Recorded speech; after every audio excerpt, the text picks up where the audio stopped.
Oh, beautiful.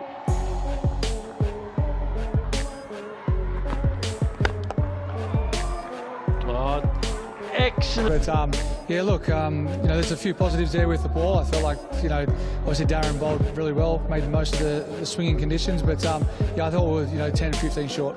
বাংলাদেশের Maxwell বিজয় 21 বলে 53 রানের ঝড়ো ইনিংস দেখে ম্যাচ শেষে বিজয়কে প্রশংসায় ভাসালেন ডেভিড অনার। দর্শক, বিস্তারিত জানতে ভিডিওটি না টেনে সম্পূর্ণ দেখতে থাকুন।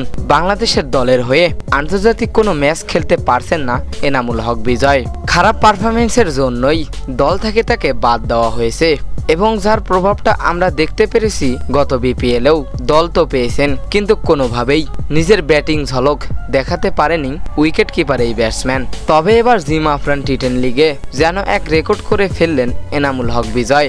এখন পর্যন্ত জিম আফরান টি10 লিগে বড় বড় এবং বিশ্বমানের সেরা ব্যাটসম্যানরা খেলছে জিম আফরান টি10 লিগে, অথচ তারা কেউ বিজয়ের মতো রেকর্ড করতে পারেনি। বিজয় দেখিয়ে দিয়েছেন বাংলাদেশিরাও কম পারে না। 21 বলে 53 রানের দুর্দান্ত এক ইনিংস খেলেন এনামুল হক বিজয়, যা দেখে ভীষণ খুশি ডেভিড অনার। তাই তো ম্যাচ শেষে বিজয়কে ম্যাক্সওয়েলের উপাধি দিলেন ডেভিড অনার। ম্যাচ শেষে ডেভিড অনার বলেন, বাংলাদেশের ম্যাক্সওয়েল এনামুল হক বিজয়, তার মতো ব্যাটসম্যান বাংলাদেশে একটাও নেই। বাংলাদেশের সেরা ব্যাটসম্যান এনামুল হক বিজয়।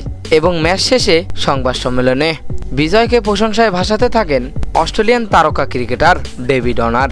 তো দর্শক, সত্যি কি বাংলাদেশের ম্যাক্সওয়েল এনামুল হক বিজয়? কি মনে হয় আপনাদের?